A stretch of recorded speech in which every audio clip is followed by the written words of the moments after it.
사도신경 하심으로 신앙 고백하겠습니다.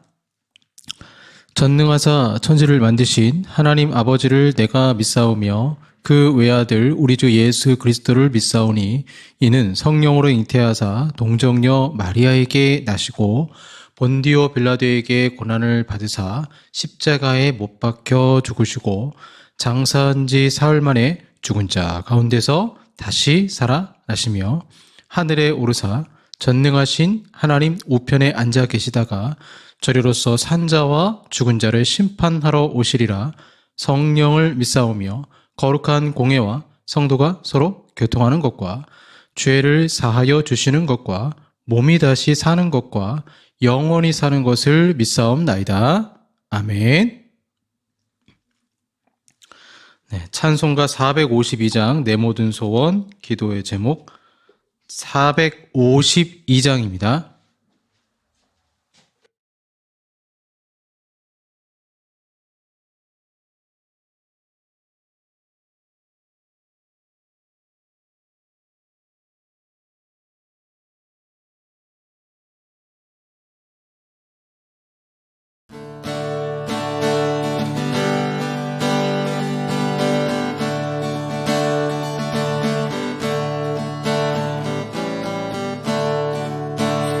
내 모든 소원 기도의 제목 예수님 닮기 원함이라. 예수님 영상 나 있기 위해 세상에 보았기 전에 예수님 닮기 내가 원하네. 날 구원하신 예수님을 내 마음속에 지금 보도사 주님의 영상 인치소서. 무한한 사랑 풍성한 긍휼 슬픔 자위로 하시는 주. 길 잃은 죄인 부르는 예수 그 영상 담게 하옵소서. 예수님 닮기 내가 원하네. 날 구원하신 예수님을 내 마음속에 지금 보도사 주님의 영상 인치소서. 겸손한 예수 거룩한 주님 원수의 멸시 참으시사 우리를 위해 고난을 받은 구주를 닮게 하옵소서.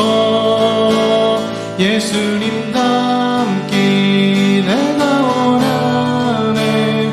날 구원하신 예수님을 내 마음속에 지금 보도사 주님의 영상 인치소서.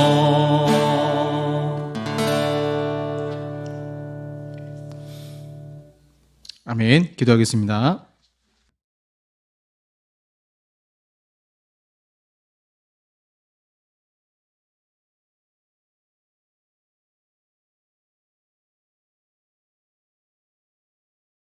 살아서 역사하시는 아버지 하나님 은혜 감사합니다. 강릉 지역에 단비를 주시고 이 세상에 사람이 해결할 수 없는 문제를 하나님은 한 번에 해결하시고 역사하심을 보게 하시니 주여 감사드립니다. 하늘에 창을 여시기도 하시고 비를 내리기도 하시고 가뭄을 내리기도 하시는 이 세상에 생사화복을 주관하시는 하나님, 이러한 일들을 통해서 만물 가운데 하나님의 영광이 드러나고 온 세상에 주님을 인정하는 역사가 있게 하여 주시옵소서. 스바냐서의 여호와의 그날을 사모하라고 말씀하신 것처럼 또 인정할 수밖에 없는 주님의 역사하심을 우리가 신앙의 눈으로 바라보게 하시고 그러한 피조물 세계 가운데 역사하실 뿐만 아니라 작고 작은 저희들의 삶 가운데도 주님 역사하셔서 하나님의 새 생명의 역사가 나타나고 주님의 권능의 역사가 나타나기를 원합니다. 오늘도 주여 말씀을 통해서 우리의 심령이 새롭게 되기를 원하오니 이제는 새로운 피조물로서 말씀과 믿음 가운데 승리하기 원합니다. 주님, 우리를 붙들어 주시고 우리 귀가 할례를 받아서 주의 뜻을 알게 하시고 명확히 알아 순종하는 데 이르기까지 역사하여 주시옵소서. 예수님 이름으로 기도합니다. 아멘. 네, 성경 말씀 고린도후서 11장 3절에서 4절까지 말씀입니다. 고린도후서 11장 3절에서 4절까지 말씀입니다. 신약 297쪽이 되겠습니다. 고린도후서 11장 3절에서 4절까지 말씀입니다. 봉독하겠습니다.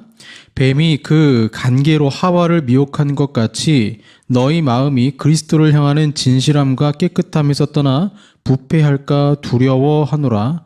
만일 누가 가서 우리가 전파하지 아니한 다른 예수를 전파하거나 혹은 너희가 받지 아니한 다른 영을 받게 하거나 혹은 너희가 받지 아니한 다른 복음을 받게 할 때에는 너희가 잘 용납하는구나.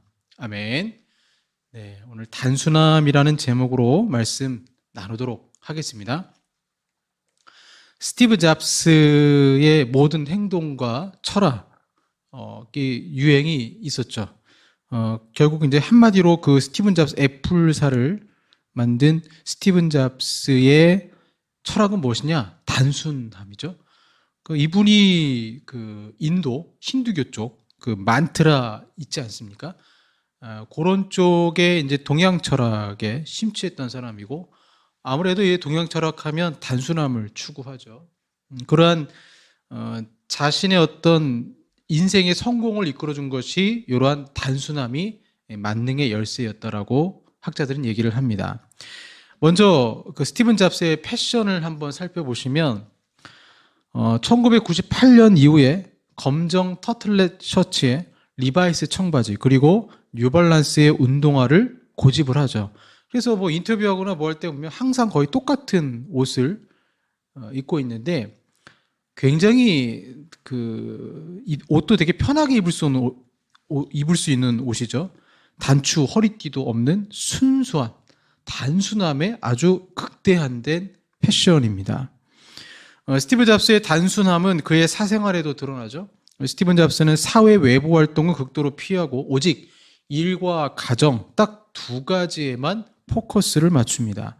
또 그가 혼자 살 때에도 결혼 전에 그가 이미 성공을 했음에도 불구하고 가구와 집기가 거의 없었다라고 하잖아요. 그냥 의자, 침대, 램프, 스테레오 시스템 정도만 있었다라고 해요. 잘 나가는 청년 사업가 시절에도 스티븐 잡스의 집은 안은 아무런 장식이 없는 정말 단순함 그 자체였다라고 합니다. 이러한 단순함의 철학은 그가 회사를 운영할 때에도 드러나는데요. 조직 구성은 누가 봐도 쉽게 이해할 수 있도록 만들어서 책임 소재와 권한을 분명하게 하고 조직을 간단하게 만들면 사내 정치가 줄어들고 마치 그 새로 시작하는 회사처럼 활기 있는 조직을 만들 수가 있죠. 또한 회사의 목표도 최대한 단순화하는데 이렇게 되면 직원들은 의사소통을 더욱 쉽게 할 수 있습니다. 인터뷰 중에 뭐 그 유명하지 않습니까? 파워포인트 딱 띄워놓고 했던 인터뷰가 유명한데 여기에 창이 있습니다. 그리고 미디어 파일을 윈도우로 끌고 간 다음에 클릭하면 바로 복사가 되는 것이죠. 이것이 바로 우리가 만들려는 것입니다. 그래서 태어난 게 이제 아이폰 아니겠어요? 아이폰 역시 이 단순함의 절정을 보여주죠. 물론 요즘 좀 고전하고 있지만 아이폰이 처음 출시되었을 때 물리적인 키보드와 스타일러스 펜을 제거하고 오직 손 하나로 모든 것을 조작 가능하게 만들어주는 단순한 인터페이스 덕분에 휴대폰 업계에 큰 변화를 주었습니다. 재미있는 사실은 처음 아이폰이 등장하자 스티브 발머라는 사람은 아이폰이 너무 비싸고 키보드가 없다라는 이유로 아이폰을 비아냥거렸습니다. 이는 애플과 마이크로소프트사의 차이를 보여주는 좋은 사례로 볼 수 있는데요. 마이크로소프트는 기존에 성공한 제품이 있으면 그것에 무언가를 추가하는 플러스 디자인을 추구합니다. 하지만 애플은 무언가를 제거하는 마이너스 디자인을 추구하죠. 태블릿 컴퓨터가 얘가 되겠죠. 태블릿 PC 보시면 2002년에 이 마이크로소프트는 기존 컴퓨터에 터치패드와 스타일러스 펜이 추가한 태블릿 PC를 선보였고 2001년 처음 태블릿 PC를 소개할 때 빌 게이츠는 5년 이내에 가장 많이 팔릴 태블릿 PC가 될 거라고 말할 정도였습니다. 성공할 거라 자신만만했습니다. 하지만 참패였죠. 그리고 이제 스티븐 잡스가 아이패드를 들고 나오자 빌 게이츠는 키보드와 스타일러스 펜이 없는 아이패드의 등장에 시큰둥했습니다. 하지만 아이패드는 발매된 지 8개월 만에 무려 15,000만 대라는 놀라운 판매량을 기록하면서 또 한 번 세상을 변화시키고 있죠. 철학은 단순해요. 그 단순함이라는 철학적 용어를 회사 또 제품을 만드는 데 이용했을 때 굉장히 많은 사람들이 호응을 했다라는 거죠. 저는 이제 운동을 좋아하는데 요즘 뭐 시간이 없어서 운동을 못하지만 탁구를 제가 좀 잘못 배웠습니다. 예전에 이제 교회에서 탁구를 하면 제가 일명 커트 탁구라고 해서 꺾기 수비형 탁구로 해서 이제 막 1등도 하고 그랬어요. 근데 이제 수비형 탁구를 제대로 배우려면 뭐라 그러죠? 뭐라고 펜홀더 말고 또 있는데 하여튼 그 채를 가지고 연습을 했어야 되는데 제가 누구한테 탁구를 배운 적이 혼자 독학을 하다 보니까 펜홀더로 수비형 탁구라는 아주 이상한 탁구 스타일이 됐습니다. 그래서 상대편이 치면 어떤 공이든 이제 커트로 꺾어서 보내면 상대방이 공격하다가 네트에 걸리죠. 그러다가 초등학교 때 탁구를 배운 청년, 선수 출신이었어요. 그 청년을 만나는데 와, 처참하게 졌습니다. 카트로 다 보내는데 그걸 다시 되돌려 보내더라고요. 그러면 더 깎이거든요. 그래서 기본기가 확실한 사람을 이길 수는 없구나. 그렇잖아요. 아무리 이 카트라는 기교파를 쓴다 할지라도 기본기가 확실한 사람은 이 탁구공의 회전율을 아는 사람을 이긴다는 건 불가능하죠. 결론은 뻔하지 않겠습니까? 기초 없는 화려함을 추구하는 것은 실패를 가져옵니다. 스티븐 잡스의 단순함의 철학은 앱을 화면에서 터치하는 그래서 키보드와 펜을 없애버린 마이너스 기술의 그 당시 혁명이었습니다. 이러한 단순함의 철학은 영적인 세계에도 법칙이 존재해요. 그래서 이걸 단순함의 법칙이라고 하죠. 많은 사람들이 어떻게 하면 하나님과 더욱 친밀한 관계를 유지할 수 있을까 고민합니다. 방향 설정을 예수님으로 고정하고 바라봄의 법칙에 따라 그분을 늘 보는데도 실패합니다. 왜 실패하는가? 기초 없이 무엇을 더하기 때문에 그렇습니다. 본문의 고린도 교회는 거짓 교사들이 교회 안으로 들어와서 바울이 가르친 복음이 잘못됐고 자신들이 가르치는 것이 맞다라고 주장을 했어요. 이 이단은 유대주의자들이었습니다. 고린도 교회 성도들은 유대인이 아니잖아요. 이방인이었습니다. 그러니 이방인의 입장에서는 성경을 더 잘 아는 유대주의자들, 다른 말로 이 율법주의자들의 유혹은 뿌리치기 힘들었습니다. 나보다 성경을 많이 아는 사람, 경건생활도 잘하는 사람이 하는 말이니 사탄의 유혹에 넘어갔던 것입니다. 그래서 3절에 뱀이 그 간계로 하와를 미혹한 것 같이 달콤한 말로 부패하게 만든 것입니다. 그들은 다른 예수를 전했습니다. 유대주의자들이 전한 예수는 참신이 아니에요. 예수님의 부활을 인정하지 않았습니다. 다른 복음이란 사람이 믿어서 구원을 받는 것이 아니라 율법을 행하고 할례를 행해서 구원받는다라고 가르쳤어요. 무엇을 말합니까? 바울이 가르친 것은 날 위해 죽으신 예수님의 그 의에 의해서 구원받는다라고 말하고 있는데, 그런데 고린도 교회 성도들이 생각할 때 믿기만 하면 된다고? 내가 뭔가를 해야 되는 것 아니야? 그런 생각이 든 거죠. 불교를 믿는 사람들은 불공을 드리고 천주교인은 선행을 합니다. 그런 우리 기독교인들도 뭔가를 해야 되는 것 아닌가라는 그런 강박감이 있는 거죠. 기초가 없이 자꾸 무언가를 더하는 것, 단순함에서 시작된, 즉 성령으로 시작된 교회가 고린도 교회가 복잡해지게 되는 거예요. 여러분, 그렇기 때문에 하나님과 친해지기 위해서는 단순함을 유지하는 것입니다. 플러스가 아니라 신앙에는 마이너스가 중요한 것입니다. 예를 들어서 믿음도 없고 기도도 안 하는데 신령한 지식을 배우면 오히려 그것이 독이 될 수도 있습니다. 기초가 없는 신앙에서 무언가를 더한다면 그 도구를 통해서 남을 정죄하게 되는 것입니다. 그러니 하나님과 친해지기 위해서는 플러스가 아닌 마이너스로 단순함을 유지하는 훈련, 경건의 훈련이 필요한 것입니다. 자, 그럼 우리는 무엇을 제거해야 되느냐? 아이폰처럼 굉장히 단순화시킨 것처럼 우리의 어떤 생활 패턴이라든가 신앙생활도 좀 단순하게 할 필요가 있거든요. 즉, 내가 제거해야 될 대상을 어떻게 삼아야 되느냐, 무엇을 기준으로 삼아야 되느냐, 마음의 평화를 깨트리는 것을 제거해야 되는 거예요. 내 마음의 평화를 깨트리는 것. 율법이 들어왔어요? 내가 율법을 지키지 않으면 천국 못 가겠네? 불안해요? 마음의 평안을 깨트려버리는 거예요. 이게 거짓 복음의 목표였습니다. 왜 우리는 그토록 많은 일을 하는가? 어떤 학자가 이런 말을 했습니다. 우리 활동의 대부분은 삶의 공허함에서 비롯된 고통을 달래기 위한 값싼 마취제에 지나지 않는다. 마음의 공허함을 달리기 위해서 마취제를 놓는다는 거예요. 게임이라는 마취제, 넷플릭스의 미국 드라마라는 마취제, 저기 지구 밖에서 온 마취제 등등. 마취가 풀리면 괴로워져서 자꾸 뭔가를 하려고 합니다. 우리는 마음의 평화를 얻는 일을 하기도 하죠. 내가 마음의 평화를 얻기 위해서 일을 추구하는 거예요. 그러니까 내가 일 중독에 걸려서 그러면 좀 마음이 평안한 거죠. 고린도 교회 성도들은 거짓 교사들로부터 율법을 행함으로 구원을 얻는다라고 가르침을 받았고, 이렇게 했을 때 자신의 마음에 공허함을 달랠 수 있을 것이라 생각을 했던 거예요. 그렇지 않아요. 우리 마음의 공허함은 세상 마취제로 해결할 수 없습니다. 오직 주님의 은혜로 채울 수 있습니다. 헨리 서로우는 이런 말을 했습니다. 우리의 인생은 조금씩 허비되어 없어진다. 그러니 단순해져라. 더욱 단순해져라. 바울은 너희 마음이 부패할까 두려워하노라 라고 말하고 있습니다. 무엇이 부패한다는 뜻일까요?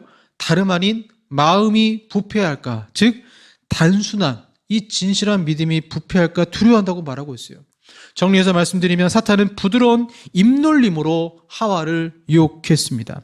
신랑과 신부가 있습니다. 신랑과 신부 사이에 사랑이란 단순함이에요. 그들 사이에 아무것도 없습니다. 문제는 살면서 사랑을 점점 복잡하게 만든다는 것입니다.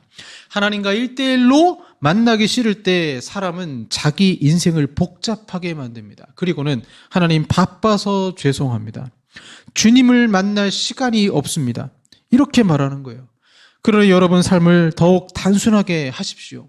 큐티, 기도, 예배, 찬양, 기본을 지키고 이것을 드릴 수 있는 시간을 따로 마련하는 것입니다. 세상의 것은 여러분의 마음의 평화를 깨뜨릴 뿐입니다. 또 한 가지 말씀드리고 싶은 것은 고린도 교회 성도들은 1대1로 하나님 만나기 싫어서 거짓 교사의 가르침을 받았습니다.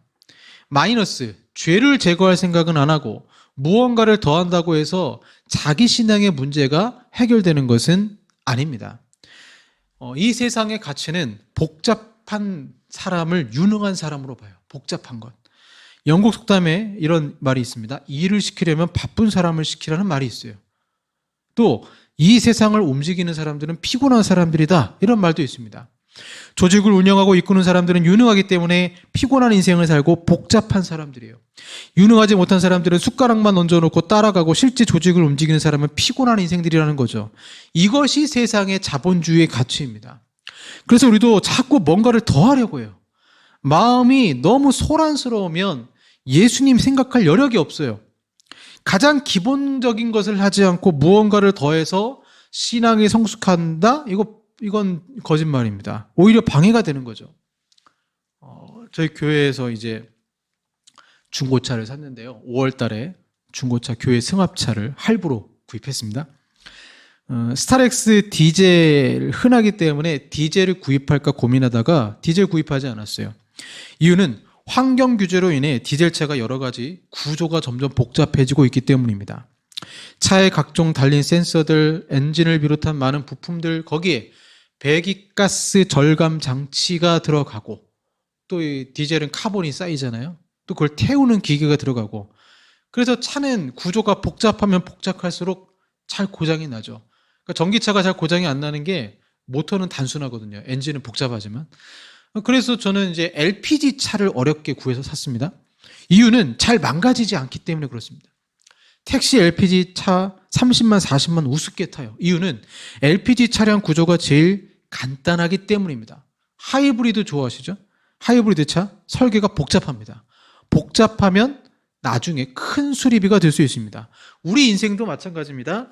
생각이 많아져서 복잡하고 일을 벌려놓고 신앙생활마저도 기초가 없는데 계속 무언가를 더하고 더하니까 신앙의 성숙이 일어나지 않고 번아웃 되는 거예요.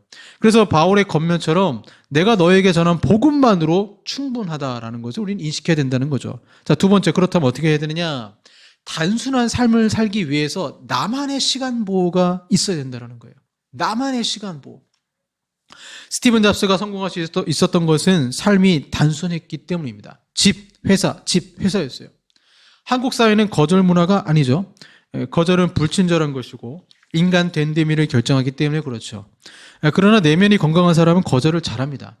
나의 삶을 복잡하게 만드는 부탁을 받았을 때 우리는 양해를 구해야 합니다. 예수님은 거절하셨을까요? 예수님도 자신만의 시간 보호를 하셨습니다. 수많은 사람들이 주님을 쫓아다니면서 병 낫기를 구하셨습니다.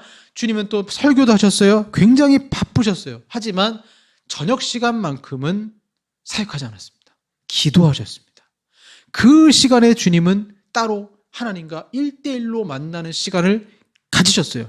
그래서 그 누구도 하나님과 만나는 시간을 침범하는 것을 용납하지 않았습니다. 무엇을 말합니까?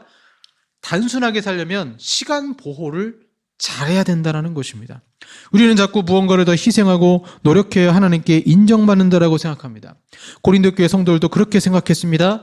거짓 교사들은 더 큰 희생을 요구했고 할례를 요구했습니다. 그러나 성경에서 하나님은 우리의 희생과 노력을 원하시는 것이 아니에요. 한 가정에서 남편이 열심히 일합니다. 매달 월급을 받아서 아내에게 줍니다. 그렇게 죽도록 30년을 일해왔어요. 근데 이 남편이 대화를 안 해요. 그래서 나중에 가정에서 들리는 소리가 뭡니까? 아내가 하는 말이 당신은 나를 사랑하지 않는 것 같아요. 자녀들이 하는 말이 뭡니까? 아버지는 나한테 관심이 없어요. 날 사랑하지 않아요.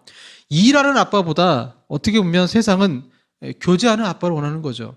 하나님이 원하시는 것은 일이 아니라 주님과의 교제입니다. 우리는 하나님과 교제하기 위해서 따로 시간을 내서 큐티를 하거나 기도하는 시간이 있어야 돼요.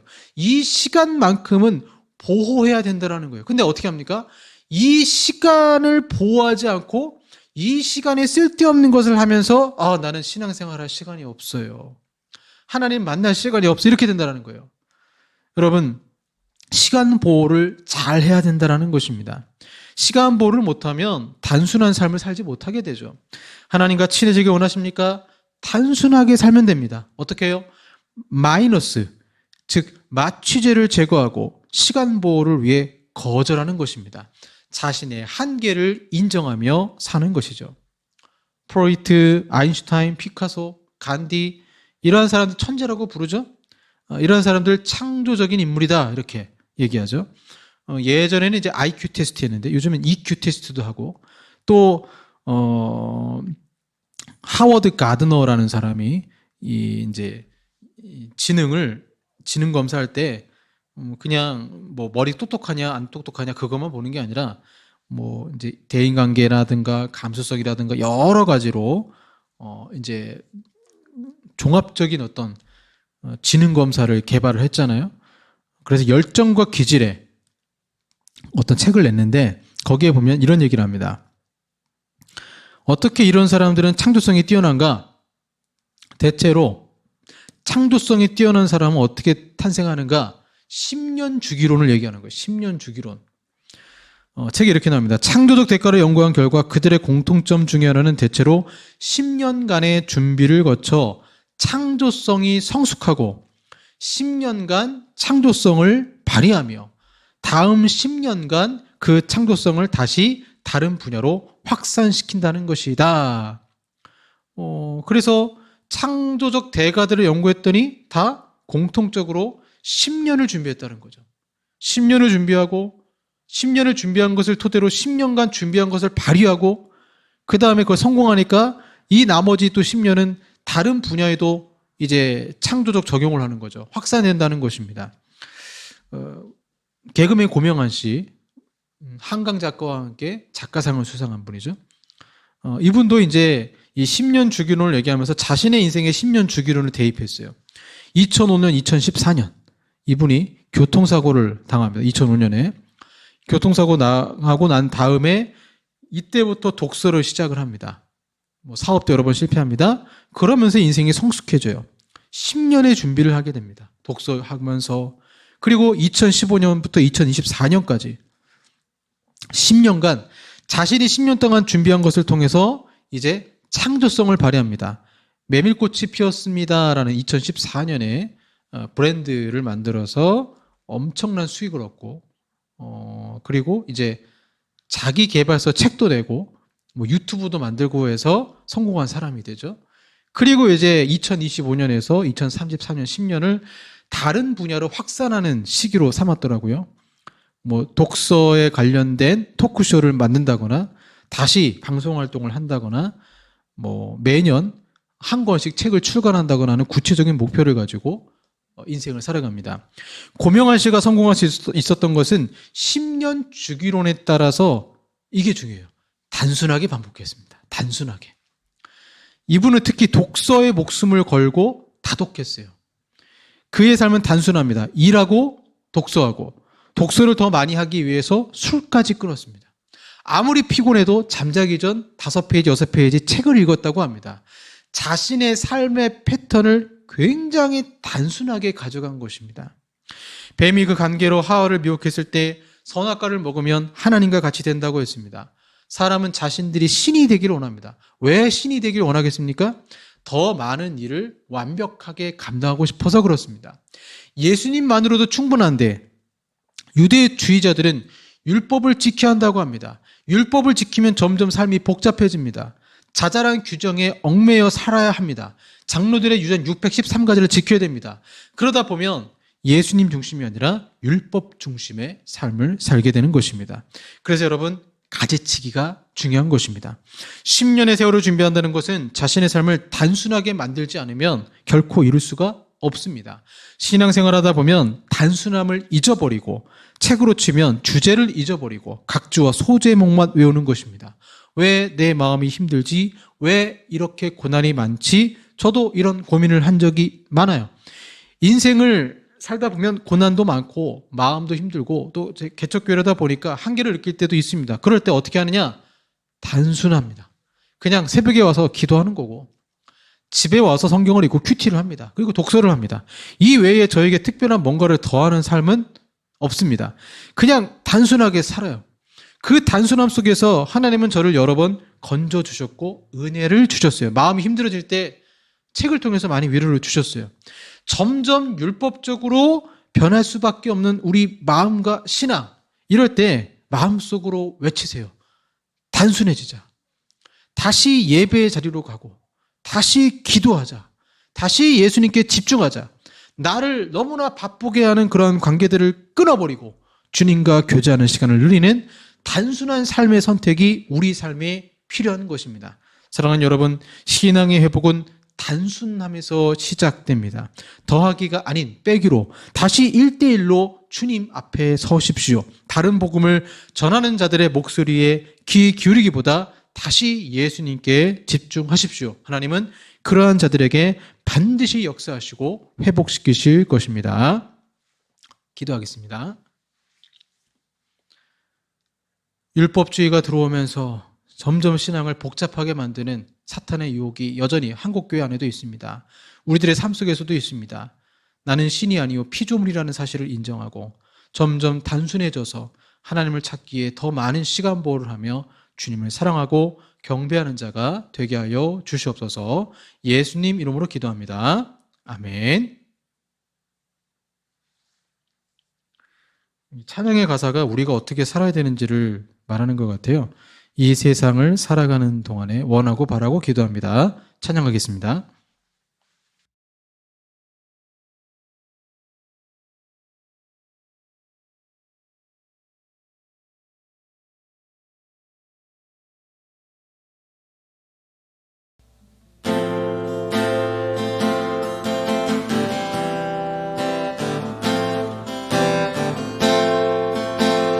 이 세상을 살아가는 동안에 나의 힘을 의지할 수 없으니 기도하고 낙심하지 말 것을 주께서 참 소망이 되심이라.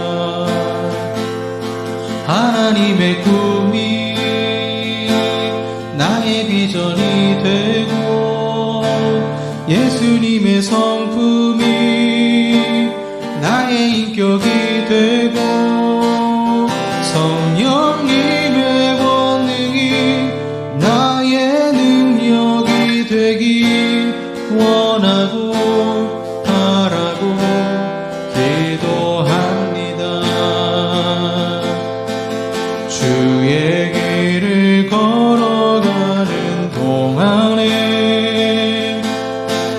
세상의 것 의지할 수 없으니 감사하고 낙심하지 말 것을 주께서 참 기쁨이 되심이라.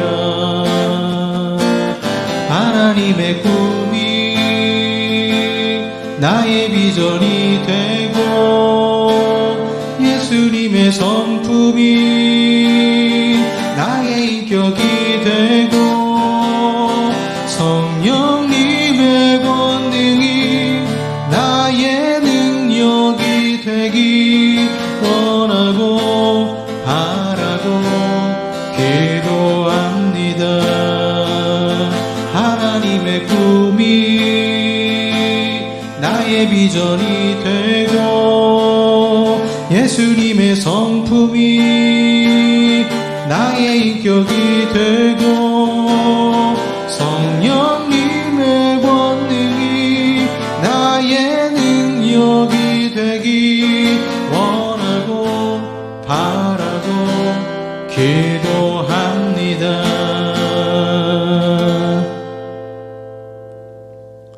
기도하겠습니다.